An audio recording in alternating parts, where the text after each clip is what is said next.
Kunin na namin ang anak mo. Yan.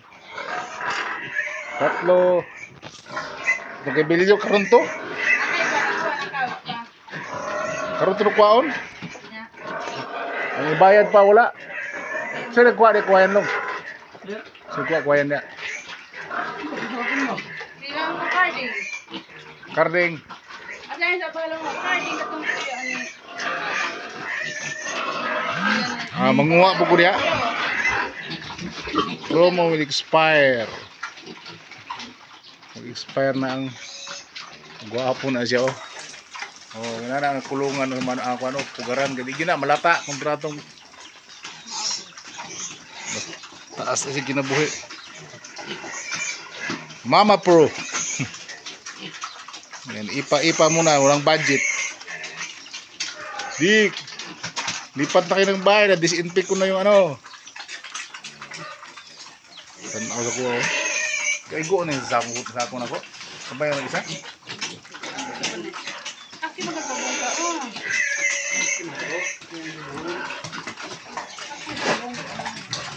Oh, kaya parang din nakamusaka.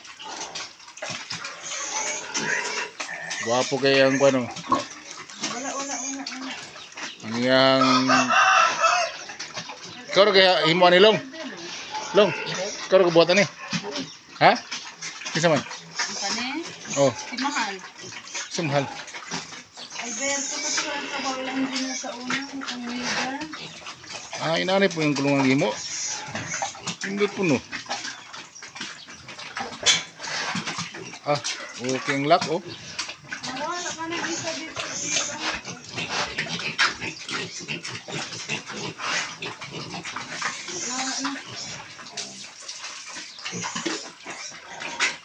Kau na mo dik. Alright, may bago tayong biig ngayon. Ipakainin muna natin ng filme ko na Elite XP. Ito, sustainable. Sabihan, sustainable US soy. May US pala ito. Di hamak. Yan o, Sprinter. Elite Sprinter. Ito sa tatlong biig na bago. Yan, welcome to your new home, biig. So, bakante yung dito. Kasi may 8 na kukunin ko ngayon. And then ito, i-dispose na, nagpapainix na ito. Yan. Yan po ang perang gagawin natin. So, alright. Pakain muna ako ng Sprinter Pelmeco. Pre-starter na daw ito. PS2 na diretso eh. Alright, pakain muna tayo. Ayan, binuhusan ko na ng pets na Sprinter. Ayan, kumakain sila. So, tataba nila. Tatlo lang kasi itong anak ng inahin nila eh. First piglet nila. Doon galing kay Alan Manalo, yung kapitbahay ko dito. Yung kulay brown dati, yung galing sa kanya. Ngayon puti na yung mga baboy niya. So, mariing doon din ako bibili balang araw. Okay. So, malalaki ito. I hope na mag-survive ito. So, anong araw ngayon? Martes, pizza, February 25 pala. So, non-working holiday ngayon.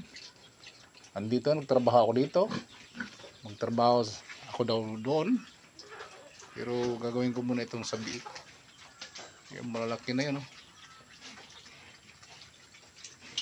So, biik, mag-iingat kayo at pagbutihin nyo ang pagkain nyo para lumaki kayo bigla, no? So, na-disinfect ko na naman ito ng ano yun? Major D. Yan, 3.5 po ang presyo nito, 3,500. So, ordinary na biik dito, 3,500. So, wala po tayong mga hybrid na, meron hybrid pero hindi muna ako bumili. Kasi nagagamit ko yung pera sa ibang ano eh. binili ko ng lote dito sa kabila. Nahiringan ako na may pera ng pinsan ko, kaya yun, nabili ko tuloy. Imbis na ipang pinas yun, okay lang, at least yung pera doon napunta sa lupa. Yung magmamahal din lupa, parang gold yan eh. Alright, that's all mga katuka. Sa mga gustong mag-alaga, so nabibinta na lahat ngayon, ang mga hayop, pati manok, pati kambing, kung ano pa dyan. So mataas na ang presyo, kasi mataas na rin ang presyo ng mga bilihin ngayon. Alright, itong para na ito ay isa ring pamamaraan na tayo ay makapag ano ba yan, makaahon sa medyo kahirapan. So, hindi prospect na yayaman, no? Pero ayos rin kung may target ka, depende sa iyo. Okay, so wag niyong kalimutan mga katuka na mag-like at subscribe sa aking YouTube channel, at paki-press na rin at notification bell para update kayo sa mga panibagong kong vlog. So ang vlog po natin ngayon ay baboy muna. Yung mga manok ko andun, marami na rin, rasa yun eh, hybrid yun. Anong lahi ito? So comment down below kung anong lahi ito, kasi yung paingaya pababa, yung isa pataas, yung dito naman medyo pababa at taas. So magkalahi pala ito sila, oh, kasi isa lang ang pinanggalingan nito, itong malalaki dito at saka ito, magkalahi pala yan. Alright, that's all for this morning. Goodbye.